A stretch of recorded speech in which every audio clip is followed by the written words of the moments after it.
La vie, c'est une notion qui a toujours été difficile à définir au cours de l'histoire. Si on repart à l'époque antique et qu'on voit ce qu'en disait Aristote, pour Aristote, la vie, c'est la nature de ce qui est en mouvement.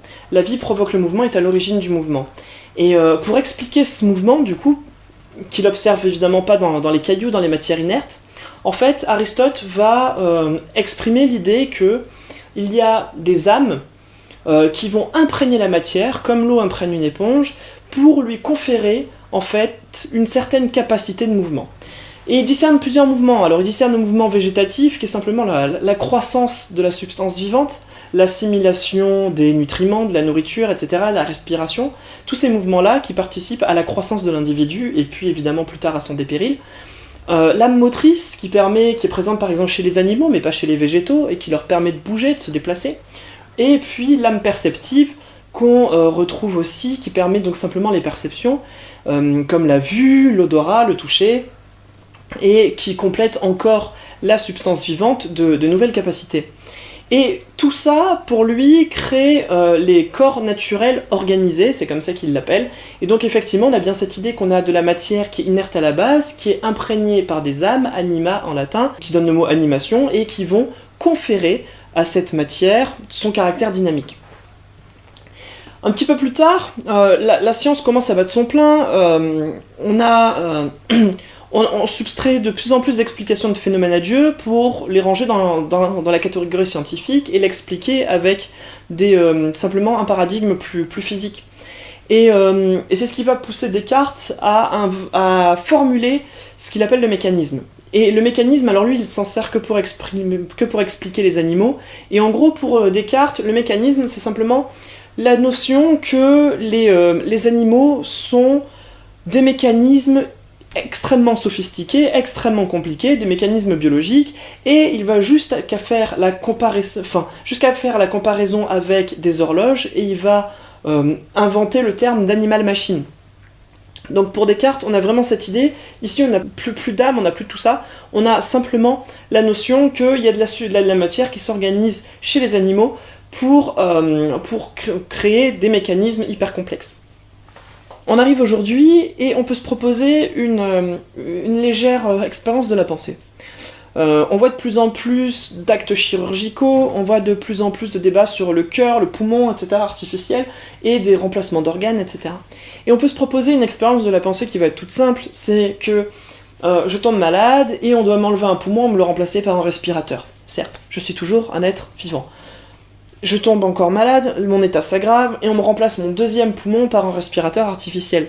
Et puis, j'ai vraiment la pire maladie du monde, et on doit me remplacer petit à petit tous mes organes par des organes qui sont fonctionnellement équivalents, mais artificiels.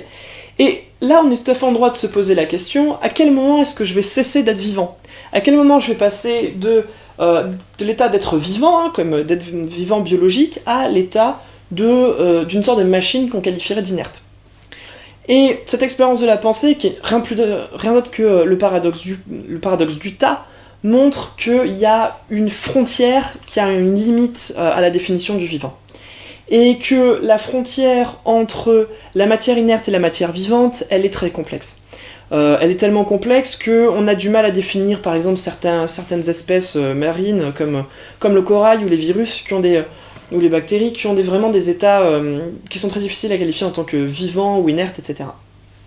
D'ailleurs, dans les définitions qu'on trouve aussi aujourd'hui, on a l'idée que la matière vivante, c'est ce qui croît, se dépérit, se reproduit, etc., etc.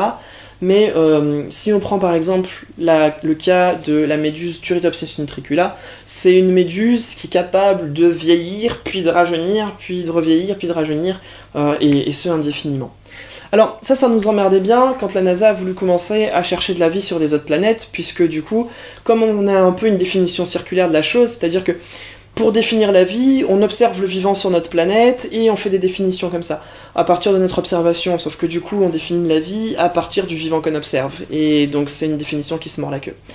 Et du coup à la NASA, ils disaient ok, on va chercher de la vie sur Mars, parce qu'on sait qu'il y a eu de l'eau sur Mars, on sait qu'il y a eu tout ça, et on va du coup, comment on sait en fait que les tests qu'on va mettre en place pour chercher la vie sur Mars, ils vont coller en fait au même test que ce qu'on ferait sur Terre, puisque peut-être que l'évolution a pris des chemins totalement différents là-bas.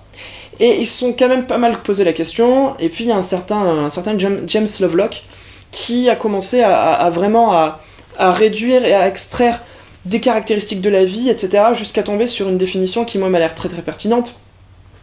C'est de dire que la vie, c'est simplement un processus qui organise la matière. C'est ce qui réduit l'entropie dans la matière.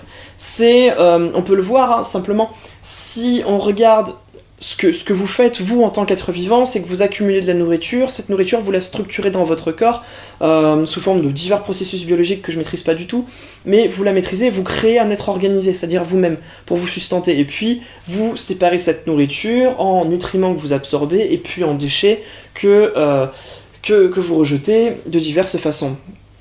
Et du coup, Lovelock, c'est vraiment cette notion qui l'a intéressé, c'est cette capacité de la substance du processus de vie, simplement, à séparer, à créer de l'organisation, en fait, à créer de l'organisation dans la matière.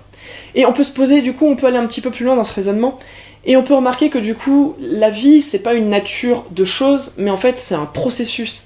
Et que du coup, ce processus, rien ne l'empêche d'être totalement artificiel, ou même de se présenter sous forme de choses qui n'ont pas de corps. Par exemple, le cycle de l'eau est un processus qu'on peut voir vivant dans une certaine mesure, la décantation est un processus qui crée de l'ordre, etc. Et donc la notion de vie en elle-même est une notion qui est extrêmement abstraite.